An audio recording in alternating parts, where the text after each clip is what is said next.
சில குட்டீஸ் எல்லாருக்குமே வந்து பார்த்தீங்கன்னா, ஒரு சிறப்பான இந்த தூங்க போற ஒரு நேரத்தில லாஸ்ட் வீடியோ 11த் ஸ்டாண்டர்டுக்கான பாட்டனி இம்பார்ட்டன்ட் கொஸ்டின்ஸ பார்க்கறதுக்கு முன்னாடி நம்முடைய சேனல மறக்காம சப்ஸ்கிரைப் பண்ணிக்கோங்க.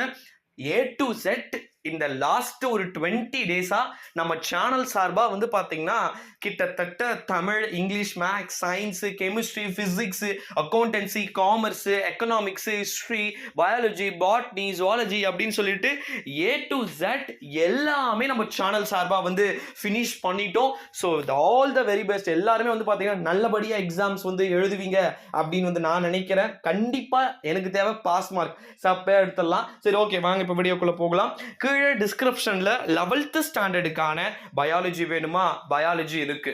பாட்டனி வேணுமா, பாட்டனி இருக்கு. ஜுவாலஜி வேணுமா, ஆல்சோ எல்லாமே வந்து இருக்கு. நீங்கள் பேப்பர் கரெக்ஷன் எல்லாமே சிம்பிளாக தான் வந்து இருக்கும். நல்லபடியாக எழுதுங்க. ஃபர்ஸ்ட் 5 மார்க் எழுதுங்க. ஓகேவா? தமிழ் மீடியமா இருக்கட்டும், இங்கிலீஷ் மீடியமா இருக்கட்டும், நான் சொல்லக்கூடிய ஃப்ரீ அட்வைஸ் என்ன அப்படின்னு வந்து பார்த்தீங்கன்னா, எட்டி பார்த்து 1 மார்க்டா மச்சான் அப்படின்னு கூட கேட்டுருங்க.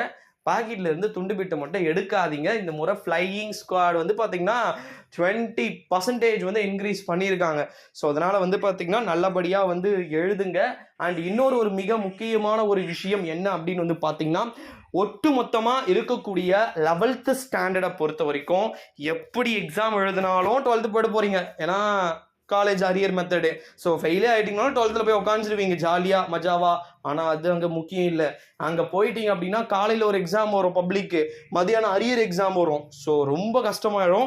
சாப்பிட்ற அந்த லஞ்ச் டைமில் வேற ஒரு எக்ஸாமுக்கு நீங்கள் வேற ஒரு ஸ்டாண்டர்டுக்கு போய் எழுதுற மாதிரி இருக்கும். அதனால் அந்த மாதிரி ஒரு சுச்சுவேஷன் வந்து நீங்கள் கிரியேட் பண்ணாதீங்க, பண்ணவும் மாட்டீங்க அப்படின்னு வந்து நான் நினைக்கிறேன். So all the very best. எல்லா செல்ல குட்டீஸுமே வந்து நல்லபடியாக எக்ஸாம் எழுதுவீங்க அப்படின்னு வந்து நினைக்கிறேன். ஸோ இந்த முறை சீக்கிரமாகவே எக்ஸாம் முடியுது. ரிசல்ட் கொஞ்சம் லேட்டாக வருது, ஒரு 1 மந்த் கேப்பில். அந்த 1 மந்த் லீவில் நல்லா என்ஜாய் பண்ணுங்க.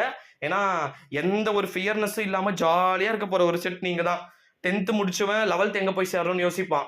12th முடிச்சவன் எங்கே போய் காலேஜ் போய் சேரணும்னு யோசிப்பான். நீங்கள் அப்படி கிடையவே கிடையாது. சுதந்திர பறவையாட்டம் ஜாலியாக போயிட்டு அடுத்த சீட்டில் உட்கார போகிறீங்க பாஸ் ஆகிட்டீங்கன்னா. ஸோ நல்லபடியாக பாஸ் ஆகிடுங்க சில குட்டீஸ். நாளைக்கு இருந்து நம்ம புதிய அத்தியாயத்தோட வீடியோஸ் எல்லாத்தையும் பார்க்க போகிறோம்.